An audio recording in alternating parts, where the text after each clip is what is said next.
Now we're turning our attention to the coronation, which is coming ahead in a few months' time.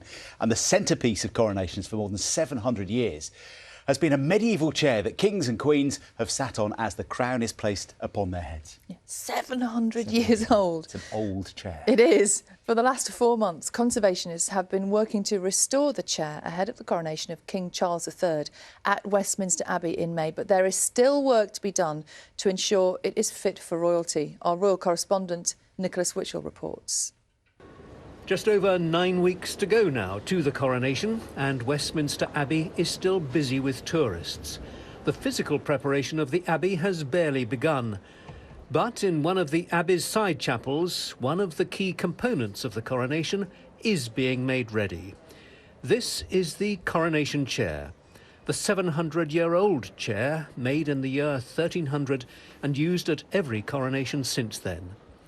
The late Queen Elizabeth was seated on the coronation chair for her crowning in 1953, just as her namesake Elizabeth I had been 4 centuries before, and Henry VIII and others before that. The chair bears the marks of the centuries, graffiti from the 1800s when visitors were able to carve their initials into it, but conservators say all in all it's in remarkably sound condition. And there are several initials and some names. Some have been identified to go on to become earls or barons.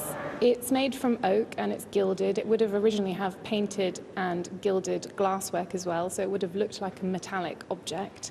It's decorated with punchwork, which is small tiny dots that we use to create images. So there's birds, there's figures of saints and kings, and there's lots of foliage as well.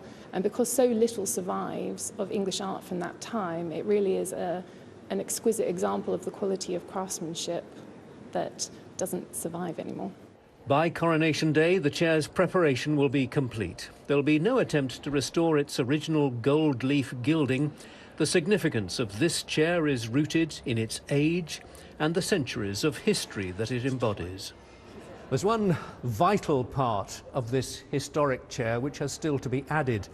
It's the stone of Scone, the ancient slab of sandstone on which Scottish kings used to be crowned, which on Coronation Day will rest just here, underneath the seat on which King Charles will be crowned.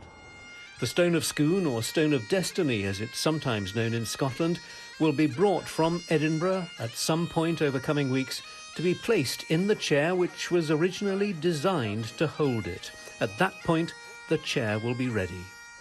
On Coronation Day itself, a stage, a platform will have been built in that area in front of the high altar. And the coronation chair will be there, the centre of attention, facing the high altar for the most solemn parts of the service, the crowning and the anointing. It will be the coronation of a British king, a religious service tailored in some respects to modern times, but honouring the centuries of tradition, represented by the chair which will be its centrepiece. Nicholas Witchell, BBC News, Westminster Abbey.